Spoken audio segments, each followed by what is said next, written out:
So, as Ryan and Emily covered very ably, I should say, yesterday, those Michigan results for uncommitted, that protest vote, very interesting. The protest vote dramatically outperforming. You can put this up on the screen. So, 100,000 Michigan Democrats went to the polls specifically to protest Joe Biden's policy vis-a-vis Israel and their assault on the Gaza Strip.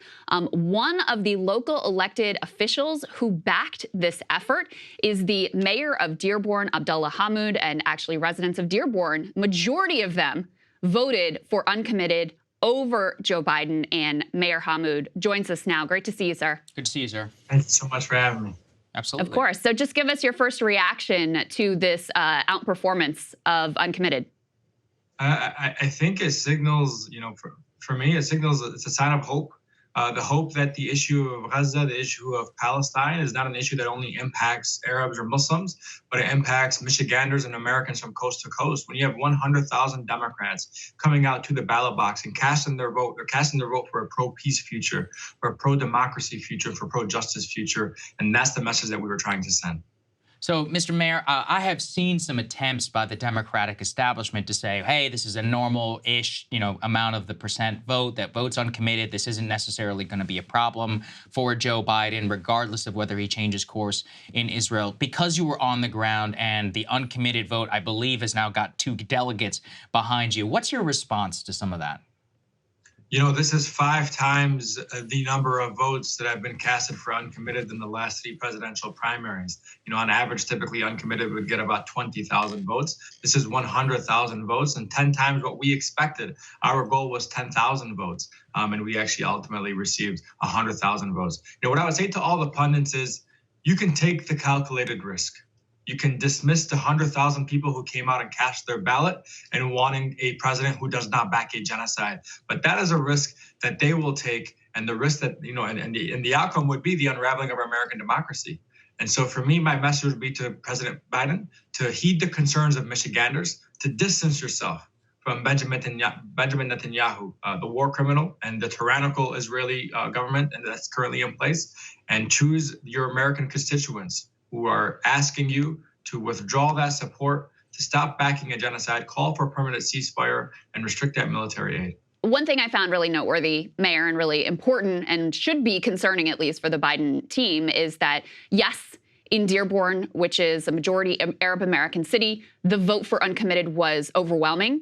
But you had pretty significant support for uncommitted across all of Michigan. Yes, the college towns were the next, but there were a lot of rural areas where uncommitted was getting more than 10% of the vote. You had a vast, range of demographics that wanted to lodge this protest vote.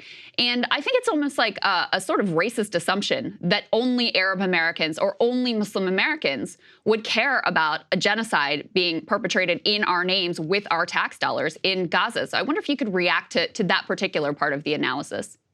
I believe over 70 of the 83 counties across Michigan had over 10% cast their vote for uncommitted, which really sends that message that this is not just an Arab or Muslim issue. I think, again, we built a multiracial, multi-ethnic, multi-faith, multi-generational coalition. And I think that's what was demonstrated at the ballot box, that there are 100,000 people who believe in a simple value statement, that no innocent man, woman, or child should be killed, let alone should be killed utilizing U.S. taxpayer dollars. And I think that's the message that we're trying to send. Do you have a sense of where this movement goes from here? Have organizers or local electeds in other states, especially ones who have matches coming up here on Super Tuesday next week, have they reached out to you? So they have reached out to the organizers of the Listen to Michigan campaign. I know the state of Washington and the state of Minnesota are trying to follow suit. There's only a handful of states that actually permits the uncommitted box on the presidential primary. And so other states, other organizers in other states are looking at alternatives. What does that write-in campaign look like?